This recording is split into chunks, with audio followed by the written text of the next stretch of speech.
నిరుద్యోగుల ఐక్యత వర్ధిల్లాలి, నిరుద్యోగుల ఐక్యత వర్ధిల్లాలి. ఓడిస్తాం కాంగ్రెస్ ను, ఓడిస్తాం ఓడిస్తాం ఓడిస్తాం కాంగ్రెస్ ను, ఓడిస్తాం ఓడిస్తాం. వర్ధిల్లాలి నిరుద్యోగుల ఐక్యత వర్ధిల్లాలి వర్ధిల్లాలి. 2 లక్షల ఉద్యోగాల నోటిఫికేషన్ ను వెంటనే ఇవ్వాలి, 2 లక్షల ఉద్యోగాల నోటిఫికేషన్ ను వెంటనే ఇవ్వాలి. 46 జీవోని వెంటనే రద్దు చేయాలి. 46 జీవో తోటి కనుక SIPC నోటిఫికేషన్ వస్తే తెలంగాణ రాష్ట్రం మొత్తం అగ్నిగుండం అవుతుంది. ఆశామాషగా చెప్పట్లేదు. ఇవాళ 46 జీవో పిల్లలతోటి మీరు మొత్తం రాష్ట్రం మొత్తం తిప్పించుకొని గెలిచిన వెంటనే నల్లగొండలో ఉన్నటువంటి కాంగ్రెస్ ఎమ్మెల్యేలందరూ డ్రామా కంపెనీ, సురభి నాటక కంపెనీని జానారెడ్డి ఆధ్వర్యంలో, కోమటిరెడ్డి ఆధ్వర్యంలో తెరిచి మీరందరూ కూడా స్పీకర్ దగ్గరికి పోయి, అందరి దగ్గరికి పోయి, ముఖ్యమంత్రి దగ్గరికి పోయి రిప్రజెంటేషన్లు ఇచ్చి వాళ్ళు ఏడబడినారు, ఎక్కడ పడినారు? 46 జీవోతోటే నోటిఫికేషన్ వస్తుందని కోదండరామరెడ్డి సారు కుండ బద్దలు కొట్టి చెప్తున్నాడు. ఆయన మమ్మల్ని మోసగించడానికి చెప్పట్లే. ఈ కాంగ్రెస్ దొంగలు నా మాటినట్లేరు. అది చాలా జటిలమైన సమస్య. అది ఇప్పుడు తెగదు. అట్టనే నోటిఫికేషన్ వస్తుంది. నన్ను తిట్టగ్రి, నేను వాస్తవాలు చెప్పినని చెప్తున్నాడు. మరి కాంగ్రెస్ వాళ్ళు ఎక్కడ పడినారని అడుగుతున్నాం. ఇప్పుడు మీరు ఆ నోటిఫికేషన్ అట్టనే ఇస్తే మేము ఊకునేది లేదు. అట్టనే జీవో 29 తోటి గ్రూప్ 1ను నిర్వహించి ఈరోజు SC STలకు నోట్లో మట్టి కొట్టిర్రు. ఈరోజు రిజల్టులలో SC STలు ఎక్కడక్కడ సంఖ్య పెరగలే. ఈ జీవో 29 వల్ల గ్రూప్ 1లోనే పెరగలేదు. నీట్ ఎగ్జామ్లలో, IAS IPS ఎగ్జామ్లలో, సివిల్స్లలో, తర్వాత RBI సెబీ వీటిలలో, నీట్ ఇంకా SBIలో, నీట్లో అన్నిటిలలో కూడా SC STలు ఓపెన్కి పోతుంటే EWS వాళ్ళు వెనకబడి ఉండి వీళ్ళ కటాప్ల కన్నా తక్కువగా ఉంటే ఇవాళ EWS వాళ్ళు ఏమో ఓపెన్లకు వెళ్ళిపోయారు ఎక్కువ మంది. SC STలు ఏమో ఓపెన్లో పోలేదు, అలా రిజర్వేషన్ల కాడ పరిమితమయ్యారు. ఈ జీవోని రద్దు చేయకుంటే ఊకునే ముచ్చటే లేదు.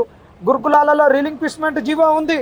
ఆ రిలింక్విష్మెంట్ మీరు తీసుకొస్తామని చెప్పకుండా మేము అట్టనే ఉంచుతామని ఈరోజు గురుకులాలలో జైన్గానంలో 2000 పోస్టులు ఉంచిర్రు. గ్రూప్ 4లో అట్టనే ఉంచిర్రు, మిగతా అన్ని అట్టనే ఉంచిర్రు. ఈ విధంగా చెప్పుకుంటూ పోతే చాలా దుర్మార్గమైనటువంటివి ఉన్నాయి. వాటిని మీరు సరిదిద్దే ప్రయత్నం చేయట్లేరు. అట్టనే నోటిఫికేషన్లు ఇస్తారు, నోటిఫికేషన్లు ఇప్పుడు ఇయ్యరు. 6 నెలల వరకు ఇదే ఎన్నికల కోడ్, ఇదే తంతుంటుంది. తర్వాత స్థానిక సంస్థలు, మున్సిపాలిటీ ఎన్నికలు, ఇవన్నీ నిరుద్యోగులు అందరూ కూడా ఈరోజు తింటందుకు తిండి లేక ఛాయ్ తాగుతూ ఒక్కొక్కళ్ళ గ్యాస్ వచ్చి ఇబ్బంది పడుతున్నారు. ఎప్పుడు కార్తీక మాసం వస్తుందా మాకు ఈ ఫంక్షన్ హాళ్ళల్లో పని దొరుకుద్ది అని ఎదురు చూస్తున్నారు పిల్లలు. ఒక పూట తిని ఒక పూట తినక ఫంక్షన్ హాల్లో పనికి పోతే చివరికి ఉండి 12-1 అక్కడి నుంచి రొమాలి రోటి, ఇంత చట్నీ, ఇంత కూర తెచ్చుకొని పొద్దున్నే 8ంటికి లేచి తిని బతుకుతున్నట్టు వైనాన్ని చూస్తున్నాం. కాబట్టి ఈ కాంగ్రెస్ వాళ్ళు నిరుద్యోగ భృతి మిగతా ఇచ్చిన హామీలన్నీ నెరవేర్చలేక మీరు అట్టనే ఉండిపోతారు. మీరు ఎట్టుంటారో అట్టనే ఉంటారు. కాబట్టి కాంగ్రెస్ వాళ్ళకు కపర్దారు. మేము తలుచుకుంటే కాంగ్రెస్ గెలిచింది. ఇలా తలుచుకొని జూబ్లీహిల్స్లో కాంగ్రెస్ను ఓడగొట్టి తీరుతాం. అస్మానే కాదు, ఇంకా మేము పిలుపునిస్తున్నాం. 2000 మంది కాదు, 3000 మంది అయినా రాండి నిరుద్యోగులు, జోలే పెడదాం. మీరు నామినేషన్ వేయడానికి డబ్బులు తీసుకొద్దాం, జోలే పెడదాం, కరపత్రాలు కొట్టిద్దాం, గోడ పత్రికలు కొట్టిద్దాం. మనము ఇప్పుడు ఎలాంటి బ్యాలెట్ తోటి ఎన్నికలు రావాలనేది కోరుకోవాలి, కానీ ఈవీఎం మిషన్లతో వద్దు. రాహుల్ గాంధీ నువ్వే అంటున్నావుగా ఈవీఎం ట్యాంపరింగ్ అని. మా పుణ్యాన బ్యాలెట్ పేపర్ వస్తుంది, బ్యాలెట్ పేపర్లో నీ దమ్ము చూసుకొని సవాల్ ఇస్తున్నాం. వెంటనే ఉద్యోగాలు, ఉద్యోగాలు 46 రద్దు చేయాలి, 29 రద్దు చేయాలి, 46 రద్దు చేయాలి, 29 రద్దు చేయాలి, జాబ్ క్యాలెండర్, జాబ్ క్యాలెండర్, SIPCలు విడుదల చేయాలి. ఈ రోజు కాంగ్రెస్ ప్రభుత్వం ఇచ్చిన మాట ప్రకారం 2 లక్షల ఉద్యోగాలు నిరుద్యోగులకు ఇవ్వకుండా, అలాగే ఇచ్చిన మాట తప్పి ఈరోజు వాళ్ళు ఎన్నికలకు వెళ్ళిపోతున్నారు. నిరుద్యోగులు ఎంత కష్టపడితే ఈరోజు అధికారంలోకి వచ్చినామనే మాట వాళ్ళు మర్చిపోయారు. ఈరోజు నిరుద్యోగులు ఇంత క్షోభను అనుభవిస్తున్నారంటే అందుకు కాంగ్రెస్ పార్టీ కారణం. ప్రత్యక్షంగా కానీ పరోక్షంగా కానీ అడ్డమైన జీవోలు గత ప్రభుత్వంలో మనకు ఉన్నాయి. ఎన్ని జీవోలు ఉన్నాయి? 46 జీవో, 29 జీవో, 108 జీవో, 81 జీవో. ఈ జీవోలన్నీ నిజంగా నిరుద్యోగులకి హానికరం. కాబట్టి ఈ జీవోలన్నీ రద్దు చేసి మాకు కొత్త నోటిఫికేషన్లు ఇవ్వాలని మేము నిరుద్యోగులం అందరం డిమాండ్ చేస్తున్నాం. అయితే ఈ జీవోలని అట్లే పెట్టి మళ్ళీ కొత్త నోటిఫికేషన్లు ఇవ్వడానికి వాళ్ళు ప్రయత్నాలు చేస్తున్నారు. మీరు మళ్ళీ ఇస్తారు నోటిఫికేషన్లు, మళ్ళీ ఇస్తే మళ్ళీ అదే కథ అవుతుంది, మళ్ళీ కోట్లనే ఆశ్రయించే పరిస్థితి వస్తుంది.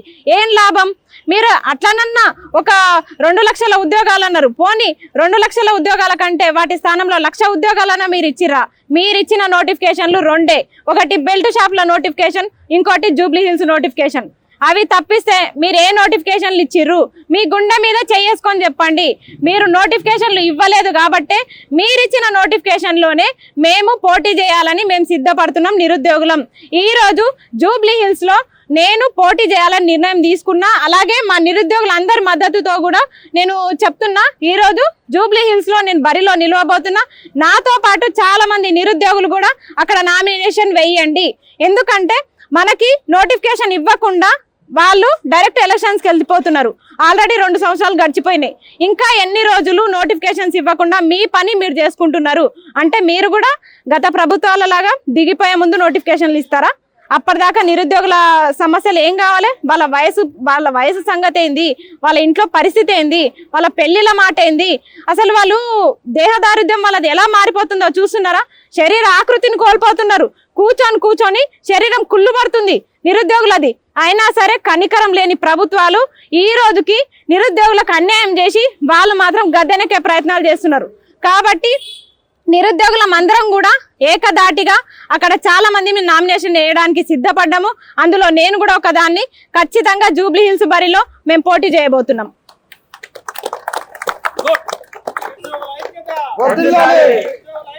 వర్ధిల్లాలి.